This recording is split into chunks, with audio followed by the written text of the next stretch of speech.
اگر آپ اس کی اجازت نہیں دیتے تو میں صرف ٹوکن واک آؤٹ کر جاؤں گا. آپ اپنا کارروائی جاری رکھیں. میں نے تو آپ کو فلور دے دیا مولانا صاحب, میں نے تو فلور دیا ہے بات کرنے کے لیے. روایت سے ہٹ کے, ساری چیزوں سے ہٹ کے آپ کو دیا. سینئر آپ پارلیمنٹیرین ہیں, سینئر پارٹی کے ہیڈ بھی ہیں, اور آپ سے زیادہ قانون اور یہ کون جانتا ہے جتنی دیر آپ پارلیمنٹ میں رہے ہیں الحمدللہ.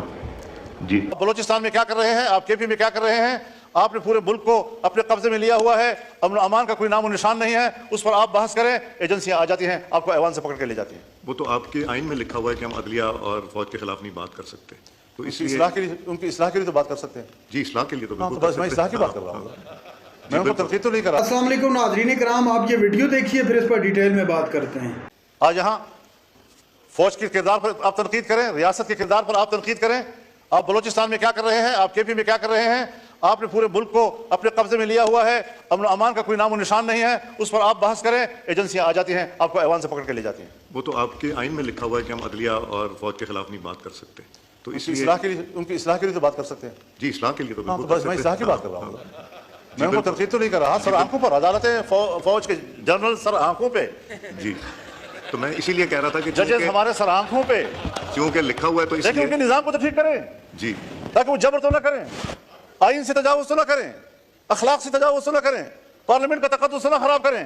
ہم ان کے خلاف نہیں بولیں گے, میں آپ سے وعدہ کرتا ہوں, لیکن میرے اراکین کو اس طرح گرفتار کرنے کی اجازت بھی نہیں دی جا سکتی. آپ کسٹوڈین ہیں, اور صرف ایوان کی بلڈنگ نہیں, لاجز بھی آپ کے انڈر ہیں, وہاں پر بھی پولیس کو جانے کی اجازت نہیں ہونی چاہیے آپ کی اجازت کے بغیر. تو یہ ساری وہ صورتحال ہے. وہ بھی مولانا صاحب آپ کو یاد ہے کہ ایک دفعہ جب ہوا تھا اس کے بعد سب نے مل کے ڈلوایا تھا کہ لاجز بھی پارلیمنٹ کا حصہ گنا جائے گا, تو وہاں بھی آپ صحیح کہہ رہے ہیں کہ وہاں بھی جانے کی اجازت نہیں ہونی چاہیے, اور ہے بھی نہیں. تو یہ ساری صورتحال ہے. ٹھیک ہے, ایک کرائٹیریا ہے کہ سینیئرٹی کی بنیاد پر فیصلے ہونے چاہیے, لیکن صرف سینیئرٹی میں تو کافی نہیں ہوتی. ذرا ریکارڈ دیکھا جائے, اہلیت کتنی ہے اس کی, ذرا دیکھا جائے فٹنس کیا ہے اس کی.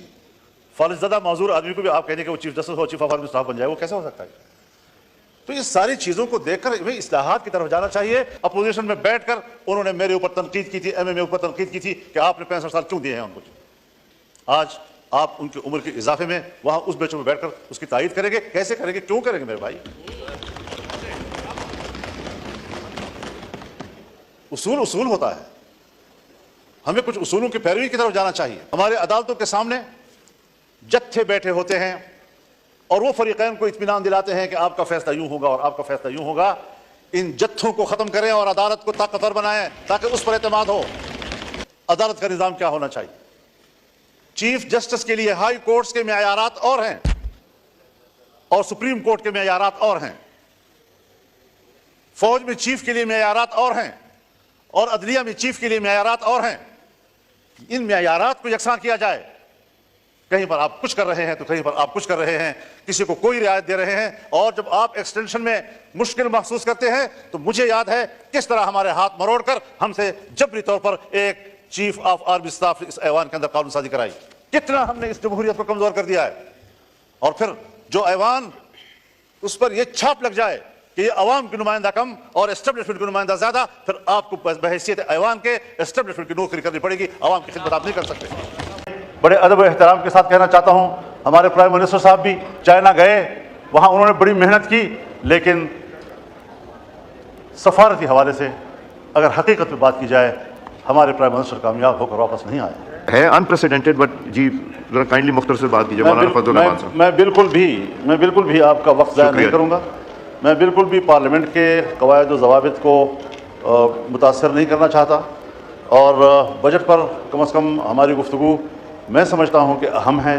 بہت سی ایشوز ایسی ہیں جس پر میں اپنی جماعت اور اپنے ووٹرز کا موقف دینا چاہتا ہوں. یہ ٹھیک ہے کہ مجھے تاخیر سے یہاں آنا پڑا ہے, میں بات مانتا ہوں, لیکن اگر آپ اس پہ کوئی اس وقت مجھے رعایت دینے کے لیے تیار نہیں, آپ کو پتہ ہے کہ رولز سسپینڈ ہو جاتے ہیں بعض اوقات, لیکن آپ شاید سمجھتے ہیں کہ ایک ممبر کے لیے ہمیں رول سسپینڈ نہیں کرنے چاہیے, اس کو متاثر نہیں کرنا چاہیے. تو میں اپنی جو گفتگو ہے یا میرے جو تحفظات ہیں یا میں نے جو ایوان کے سامنے اپنے نظریہ یا نقطہ نظر پیش کرنا تھا, اگر آپ اس کی اجازت نہیں دیتے تو میں صرف ٹوکن واک آؤٹ کر جاؤں گا. آپ اپنا کارروائی جاری رکھیں. میں نے تو آپ کو فلور دے دیا مولانا صاحب, میں نے تو فلور دیا ہے بات کرنے کے لیے. روایت سے ہٹ کے ساری چیزوں سے ہٹ کے آپ کو دیا. سینئر آپ پارلیمنٹیرین ہیں, سینئر پارٹی کے ہیڈ بھی ہیں, اور آپ سے زیادہ قانون اور یہ کون جانتا ہے جتنی دیر آپ پارلیمنٹ میں رہے ہیں الحمدللہ. جی انہیں آپ نے صحراؤں میں جا کے بٹھایا, ان کو بازاروں میں بھیک مانگنے پر آپ نے مجبور کیا, اس کے چادر کو تم نے تار تار کیا, اور ابھی میرے پاس وفود آئے ہیں کہ کس طریقے سے ہم دن رات گزارے. اور ریاست اس حد تک شقی القلب ہو چکی ہے کہ ان کو احساس تک نہیں ہے کہ یہ ملک کے باشندے ہیں اور ان کو کیا گزر رہی ہے. ان لوگوں پر آپ اس قسم کے قدرے لگائیں گے. غلام خان کے اوپر یہ صورتحال بن رہی ہے, جمرود کے اوپر یہ صورتحال بن رہی ہے. ذرا اپنے شرائط لگائیں, لیکن ان کے لیے قابل برداشت بھی تو ہوں, قابل عمل بھی تو ہوں. بس ملک سے وفاداری اور حب الوطنی کا دعویٰ, اس پر آپ قبضہ کر لیتے ہیں, اور جب آپ سے کوئی اختلاف رائے کرتا ہے پھر آپ ملک کے دشمن ہیں, آپ تو ملک کو کمزور کرنا چاہتے ہیں. دوسری بات یہ ہے جناب اسپیکر, ہمارے ہاں آپ 1000 ٹیکس لگائیں, میں پارلیمنٹیرین بھی ہوں, 40 سال اس سیاست کی خارزار وادی سے گزر کر آج کھڑا ہوں. ان صحراؤں کو میں نے عبور کیا ہے. آپ کے ملک کے عوام آپ کو ٹیکس نہیں دیں گے, اس لیے کہ عوام کو آپ پر اعتماد نہیں ہے. اور یہ بات میں کسی ایک پارٹی کے لیے نہیں کہہ رہا ہوں. اگر میری حکومت ہو اور میں ٹیکس لگاؤں گا تو میرے ہوتے ہوئے شاید لوگ اعتماد نہ کریں, اس لیے کہ لوگوں کو پتہ ہے کہ میرے ٹیکس وصول کر کے اس کو باہر کے قرض میں دیا جائے گا, IMF کے قرض میں دیا جائے گا, ورلڈ بینک کے قرض میں دیا جائے گا. جب میرا ٹیکس میرے فلاح و بہبود پہ خرچ نہیں ہوتا, مجھے کیا پڑی ہے کہ میں عالمی بینک کو بھرتا رہوں اور اپنے پیسوں سے محنت سے بھرتا رہوں. اور یہ آج کی ریت نہیں ہے جناب اسپیکر, یہ ہمیں ورثے میں ملی ہے. جب انگریز حکومت تھی اور بر صغیر پر ان کا قبضہ تھا اور انگریز ملک میں لوگوں سے ٹیکس لیتا تھا, تو بر صغیر کا باسی ٹیکس چوری کرتا تھا. فرنگی کو وہ ٹیکس دینے کے لیے تیار نہیں تھا. اس کو پتہ تھا کہ یہ میری فلاح پہ خرچ نہیں ہوگا, یہ ان کی عیاشیوں پر, اور ہمارا مال برطانیہ جائے گا. میں خود برطانیہ میں ایک موقع پر یوم پاکستان تھا اور میں میئر کے آفس میں گیا, پاکستانی کمیونٹی وہاں جمع تھی.